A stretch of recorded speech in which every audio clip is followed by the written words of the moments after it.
Bom, então pessoal, nessa aula aqui vamos falar sobre pontos flutuantes, tá? Nos primeiros processadores, tá, o ponto flutuante na década de 80 ele era executado por um chip separado do processador normal, chamado de coprocessador, tá? Coprocessador matemático, né? Então nos primeiros processadores, né, essas operações com float, com double, né, que são pontos flutuantes, né, eles eram executados num chip separado, né? Então por que você precisa de um chip separado para isso, né? Porque a representação na memória do float e do double, tá, é diferente do número inteiro comum, do número inteiro ordinário, por exemplo, tá? Por quê?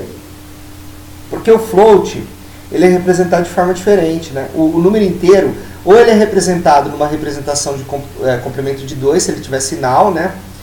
Então, por exemplo, ele tem um bit para o sinal e o restante para o número, né?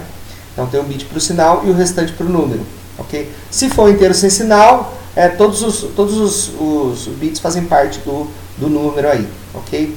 Já o ponto flutuante não, o ponto flutuante é representado de que forma? Você tem um bit para o sinal do número, tá? Aí você tem a parte fracionária, o número é representado por uma parte fracionária que multiplica um expoente, tá? Que pode ser positivo ou negativo, tá? Então você também tem um bit para o sinal do expoente, tá? Que é 0 ou 1, e uma representação em complemento de 2 também para o expoente. Então você tem uma representação em complemento de 2 para a fração, digamos assim, né? Aí essa fração é multiplicada por essa fração pode ser positiva ou negativa, essa fração é multiplicada por um expoente, que pode ser 10 elevado a alguma coisa, né, ou sei lá, ou 2 elevado a alguma coisa, depende da máquina. E essa representação ela pode ser, e o expoente o expoente ele pode ser positivo ou negativo, tá? Aqui nesse curso a gente não vai falar sobre a parte de representação específica, como é que é feito o cálculo em ponto flutuante, tá? Eu falo um pouco disso no curso de cálculo numérico, tá? E falo um pouco disso no curso de organização de computadores, mas aqui a gente não vai falar sobre como esses números são somados, como é que essa ULA funciona, como é que esse cálculo é feito e tudo mais, né? Como é que o expoente é ajustado, tudo isso daí a gente vê num curso mais avançado. Aqui a gente não vai discutir isso, porque esse aqui é um curso prático, a gente vai falar simplesmente da parte de representação na memória, né? A gente vai falar da representação da memória desses registradores dessa máquina de ponto flutuante, dessa parte de ponto flutuante, tá?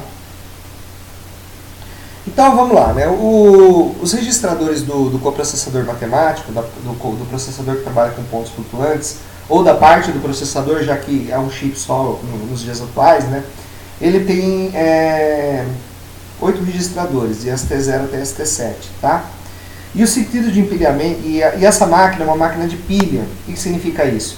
Que para você executar uma operação, você tem que empilhar os operandos, fazer a operação e o resultado fica na pilha, tá? É parecido com a máquina Java, com a máquina virtual Java, porque a máquina virtual Java, tá? Quando ela faz cálculos com inteiros, ela também empilha, ela funciona dessa forma, tá? Ela funciona como uma máquina de pilha, tá? O Tunnable, quem leu o Tunnable capítulo 4, né, que fala sobre microprogramação, no livro Arquitetura e Organização de Computadores, viu alguma coisa parecida com isso, tá? As instruções, então, elas não têm nenhum operando, elas são instruções sem operando, tá?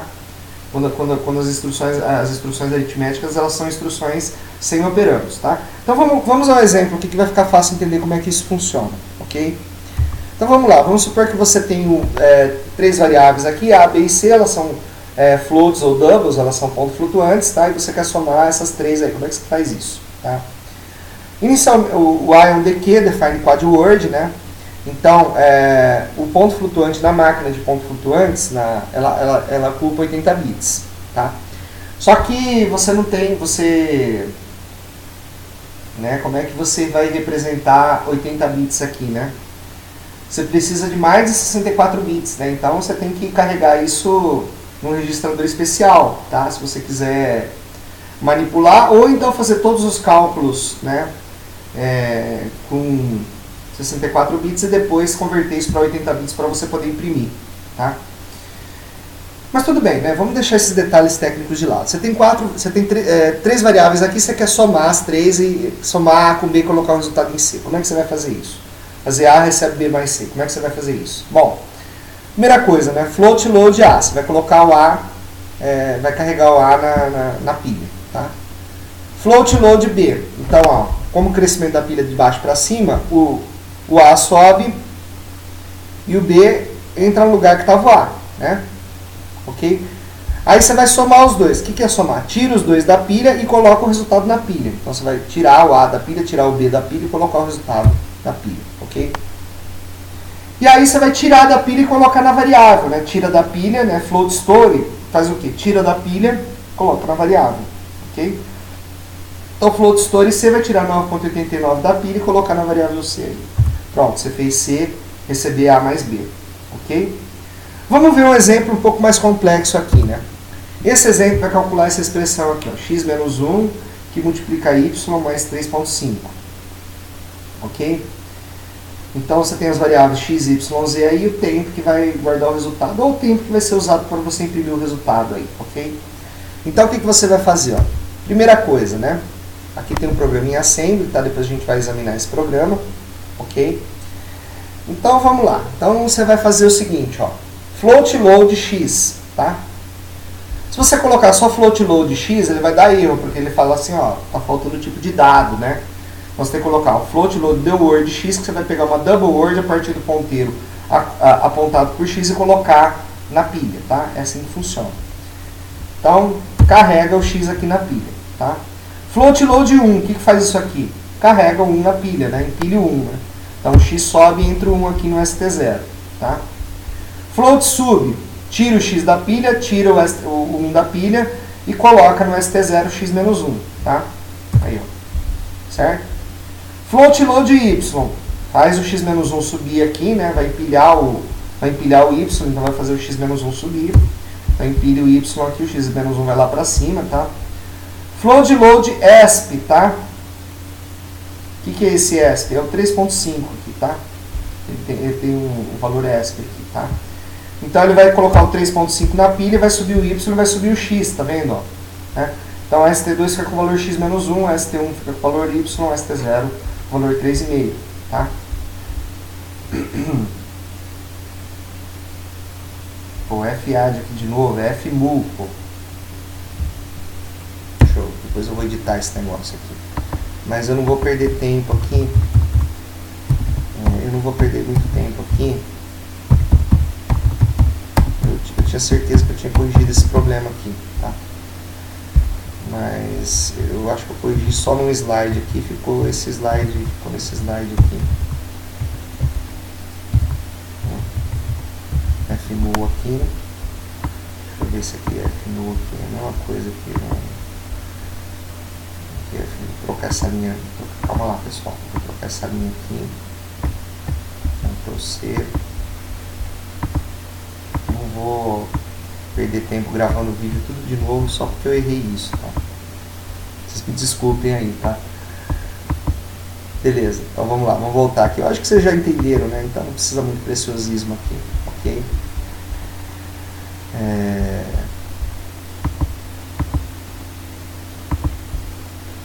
Então tá, né? Você fez isso aqui e tal. No slide anterior também tá errado desde o primeiro aqui. Mas tudo bem, né? Vamos continuar aqui. Os erros, depois a gente troca o vídeo, tá? Então vamos continuar aqui, ó. Então vamos lá. Eu carreguei o 3.5 aqui, aí eu vou fazer um FAD. O que ele vai fazer? Y mais 3, tira, ó. FAD vai tirar o quê? Tira os caras que estão no topo da pilha, tá? Faz a soma e coloca o resultado aqui no topo da pilha. O topo da pilha é o ST0, tá? Apesar da pilha crescer para cima, o topo da pilha está embaixo. Então, né? Então, ó, fica aqui, ó, y mais 3.5, ok? Aí você vai dar FMU. O que você faz? Tira o ST1 da pilha, tira o ST0 da pilha, multiplica e coloca o resultado em ST0, ok? Float store faz o quê? Coloca o resultado em Z. Então, tira isso daqui da pilha, tira esse cara da pilha, coloca em Z. A pilha fica vazia, tá? Aí você tem que converter o cara para 64 bits, então você tem que fazer um load, depois um store, tá? Nota que os cálculos foram feitos todos com the word. Quando você faz um float load aqui e um float store, e aqui no float store você usa keyword, esse negócio é convertido para 64 bits, tá? Ok? Por quê? Porque para você poder imprimir, ele tem que estar ou em 64 ou em 128 bits, senão você não consegue imprimir, tá? Eu vou falar um pouquinho mais sobre a impressão de floats quando eu for discutir o printf e quando eu for fazer exemplos, quando eu for rodar os exemplos para vocês, tá? Então, basicamente, você coloca o z aqui como uma the word e depois tira ele da pilha e coloca ele numa variável quad word, tá? Numa variável temp aqui que é quad word, tá? Isso aqui você faz para quê? Para você poder imprimir o resultado. Porque para você imprimir, o resultado tem que estar ou em 64 bits ou em 128 bits, ok, pessoal? Tá, esse código, tá? Quando eu peguei ele na internet, ele era um código de 32 bits, né? Então eu tive que transformar esse código para 64 bits para poder fazer os exemplos para vocês, né? Então o código de 32 bits estava assim, ó, push the word, para você chamar o printf para você imprimir, né? Push the word temp mais 4, push the word temp. Por quê? Né? Porque, né, temp, porque em 32 bits, tá? A sua máquina de pontos flutuantes, como eu falei, tem 80 bits, tá? E suas variáveis em 32 bits, elas têm no máximo 32 bits, tá, pessoal?